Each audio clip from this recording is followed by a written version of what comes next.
ये जलवे, आप तो क्लब में निपटा आते हो, अपने घर पे किचन में बनाना पड़ता है। चलो अच्छा है। अच्छा, जो स्टॉक जो मैंने चुना है हाँ। वो है बर्जर पेंट। ना बर्जर पेंट का चार्ट में बेसिक चार्ट स्ट्रक्चर है, स्ट्रेंथ, करेक्शन भी साइडवेज मोड पर है, टाइम वाइज करेक्शन, और कल भी अपमूव मिला है, एक छोटा सा ब्रेकआउट ही मिल गया बर्जर पेंट में। ट्रेड कर रहा है 705 पर, स्टॉप होगा 697 पर, ज्यादा नहीं। टारगेट 720 का नजर आता है बर्जर पेंट में, स्ट्रेंथ है बर्जर पेंट में, ध्यान देना चाहिए on the long side. Berger paints, ये है गाबा सर का आज का पहला तबियत कैसी गाबा सर वैसे अब? आज कल से बेहतर है, बिल्कुल। ओके, चलिए थैंक यू। इंप्रूवमेंट है। मानस, गुड मॉर्निंग। मानस, आज का प्रेफर्ड पिक? जी, गुड मॉर्निंग एवरीवन। तो देखिए, एलटीएम पे बिकवाली करनी है। एलटीएम के पैटर्न देखेंगे तो एक अच्छी खासी रैली हमने देखी 4850 से आई थिंक 5250 तक के हाईज बने। उसके बाद वहां प्रॉफिट बुकिंग देखने को मिली। कल सीरियस प्रॉफिट बुकिंग देखने को मिली और एक इवनिंग स्टार पैटर्न बना। तो पैटर्न को देख के लग रहा है कि शायद एक करेक्शन देखने को मिलेगा। तो ये केवल एक करेक्शन के लिए एक शॉर्ट कॉल होगा, जहां पर आप एलटीएम के फ्यूचर में बिकवाली कर सकते हैं। मेरे ख्याल से 5116 5116 के क्लोजिंग प्राइस थे, तो उस फ्यूचर में आप बिकवाली करिए। 5146 का स्टॉप लॉस लगाइए और 5050 5050 के आपको टारगेट सेट करने हैं। ये दोनों ही फ्यूचर्स के लेवल्स हैं। 5100 वाला पुट ऑप्शन ऑप्शन लिया जा सकता है। 96 की क्लोजिंग थी, वहां पर 79 का आपको स्टॉप लॉस लगाना है और 125 रुपए के टारगेट सेट करने हैं। ओके, एलटीआई माइंड ट्री पे आपकी कॉल है और 5100 की पुट के जरिए भी आप इस मंदी को खेल सकते हैं। अब चलते हैं आशीष बहती जी के पास। एक हफ्ते से नदारद थे। Ashish ji, welcome back.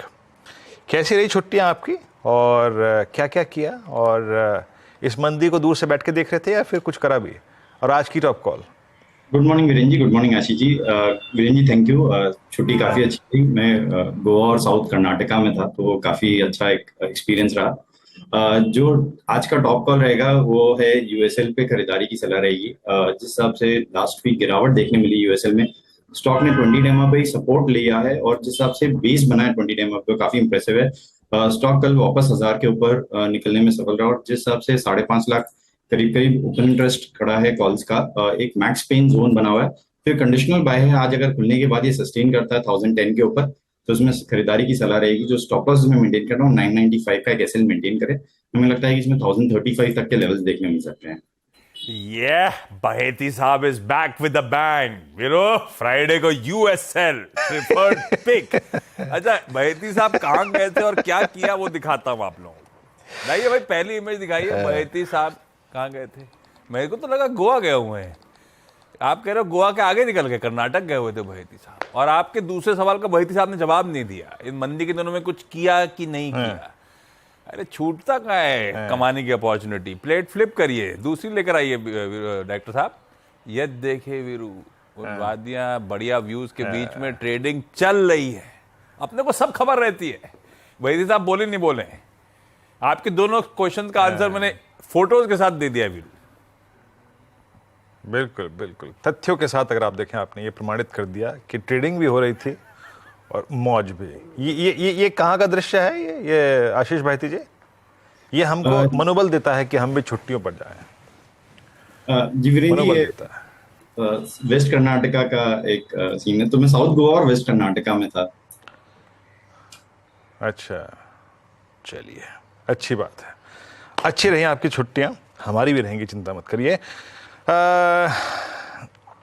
आपकी कॉल हो गई आज की यूनाइटेड स्पिरिट्स। अच्छा, ध्यान ही नहीं दिया था मैंने, मैं कुछ डेटा निकाल रहा था। यूनाइटेड स्पिरिट्स कॉल है आपकी। Prashant ji, good morning. आपका टॉप कॉल। जी Viru ji, Ashish ji, good morning to the panel और सभी दर्शकों को नमस्कार। कल जो एसबीआई में रैली आई है, ये मैं एक वीक स्टॉक में रैली की तरह देख रहा हूँ। तो यहाँ पे बिकवाली का रिकमेंडेशन देना चाहूंगा मैं, शॉर्ट कॉल। जो मेरा स्टॉप लॉस होगा वो 585 585 स्पॉट में। जो टारगेट में देख रहा हूँ वो 550 तक के देख रहा हूँ, 550। ओवरऑल पैटर्न वीक है।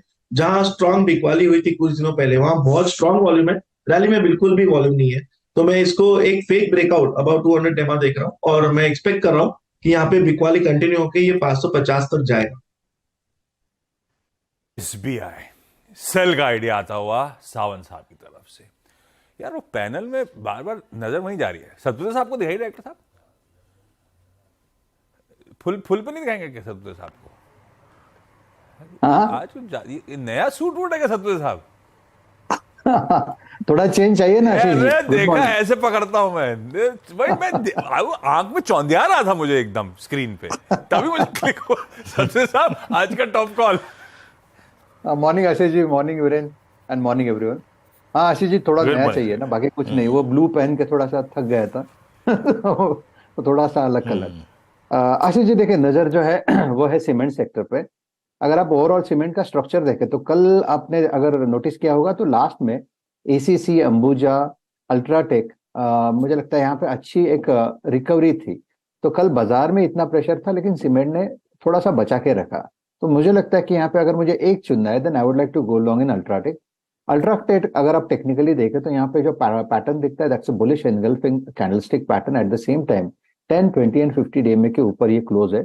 8,215 ये इसका क्लोजिंग प्राइस है। तो 8,200 के ऊपर क्लियर कट बाय बनेगा। यहाँ पे एक short squeeze, short covering rally में एक्सपेक्ट कर रहा हूँ करीबन 8,350 तक। तो 8,200 के ऊपर बाय करेंगे, 8150 का stop loss. UltraTech cement buy. कुछ counters within the cement कल काफ़ी शॉर्टिंग विटनेस कर रहे थे, याद रखिएगा। और मैं एक बार, क्योंकि यहाँ पर राजेश जी ने इसका जिक्र कर ही दिया है, जरा अल्ट्राटेक सीमेंट की क्लोज देख लेते हैं कल कैसी थी। अल्ट्राटेक सीमेंट कल क्लोज हुआ था करीब 8202 पे और एक अच्छा क्लोज था इसका, मतलब 20 डेमा को रीगेन करके गया था। कल का लो, कल का ओपन एग्जैक्टली 10-20 डेमा परसिस्ट करता है, यानी प्राइस नीचे नहीं टिका। पार्थिव जी के पास चलते हैं। पार्थिव जी गुड मॉर्निंग, बताइए आज आपकी कन्विक्शन बाय लिस्ट में क्या अपीयर हो रहा है और मार्केट्स पे आपकी अप्रोच? गुड मॉर्निंग विरुद्ध जी, आशीष जी, हमारे पैनलिस्ट और व्यूअर्स। थोड़ा कंजर्वेटिव जा रही है मार्केट में, बिकॉज नो डाउट हम जानते हैं कि ओवरऑल वैल्यूएशंस काफी रिच है और डेफिनेटली मतलब वैल्यू फाइंडिंग डिफिकल्ट हो गया है। तो हमें ऐसा लग रहा है कि कैपिटल प्रोटेक्शन एक ज्यादा और बड़ी इंपॉर्टेंट थीम बनेगी यहाँ से। Most of the investment mistakes also take place in the bull market, जहाँ पे हम वैल्यूएशंस का लिहाज नहीं करते। तो उस लिहाज से मुझे लग रहा है कि ओरेकल फाइनेंशियल सर्विसेज सॉफ्टवेयर, ये जो कंपनी है, आई थिंक एक शानदार कंपनी है। हम जानते हैं कि यूएस की ग्लोबल कॉन्ग्लोमरेट है ओरेकल, जिसकी सब्सिडरी है यहाँ पे, और 72% ओनरशिप फॉरेन प्रमोटर्स की है। और ये कंपनी का मार्केट कैप की बात करूँ तो अराउंड 35,000 करोड़ का मार्केट कैप है। 5,500 करोड़ कंपनी के पास cash in hand, no debt. So I think fantastic balance sheet quality. Return ratios की बात करूँ तो आरओईज हमेशा अपवर्ड्स ऑफ 25-30% की ये कंपनी दिखाती है। मार्जिन्स की बात करूँ, because it is not a traditional IT company, एक सॉफ्टवेयर सोल्यूशन, प्रोडक्ट सोल्यूशन वाली कंपनी है, जो बैंकिंग, उसके कंप्लायंस, साइबर ऑडिट्स और आर्टिफिशियल इंटेलिजेंस में भी उन्होंने काफी बड़ा फोरे किया है। तो उस लिहाज से काफी फॉरवर्ड थिंकिंग वाली कंपनी है। तो यहाँ पे भी अगर मार्जिन्स की बात करूँ तो they always maintain upwards of 42% margin. और सबसे अच्छी बात यह है कि डिविडेंड डील बहुत ही शानदार है, करीबन 5.5 से 6% का डिविडेंड डील है। बिकॉज जितना भी free cash flow company generate करती है, करीबन 90% दे डिस्ट्रीब्यूट एज डिविडेंड। तो आगे जाते हम पेंसिलिंग कर रहे हैं कि ये कंपनी में शानदार ग्रोथ आएगा, क्योंकि overall I think world over जो बैंकिंग सोल्यूशन है वहाँ का आई थिंक फोरे काफी बढ़ रहा है। तो आई थिंक वैल्यू पिक है और मुझे लग रहा है कि यहाँ से अच्छा रिटर्न्स मिल सकता है। अगर मैं डिविडेंड प्लस शेयर का रिटर्न की बात करूँ तो हमें लग रहा है कि मिनिमम 15 to 17% का कंपाउंडिंग स्टोरी बन सकता है आने वाले 5 साल में। ओके, ओरेकल फाइनेंशियल्स, ये चर्चा में सीएनबी सेवास पे कितनी बार आया हुआ। ये कल परसों का मेरे ख्याल से स्पॉटलाइट था परसों का, और बढ़िया मूव्स डिलीवर कर रहा है। और ये देखिए फंडामेंटली ओएफएसएस इन लेवल्स पर खरीदा जा सकता है, एक्यूमुलेट किया जा सकता है। बढ़िया डिविडेंड पेइंग स्टॉक। बता दें कि मनी कंट्रोल पर दिए गए विचार एक्सपर्ट्स के अपने निजी विचार होते हैं। वेबसाइट या मैनेजमेंट इसके लिए उत्तरदायी नहीं है। यूजर्स को मनी कंट्रोल की सलाह है कि कोई भी निवेश निर्णय लेने से पहले सर्टिफाइड एक्सपर्ट की सलाह लें।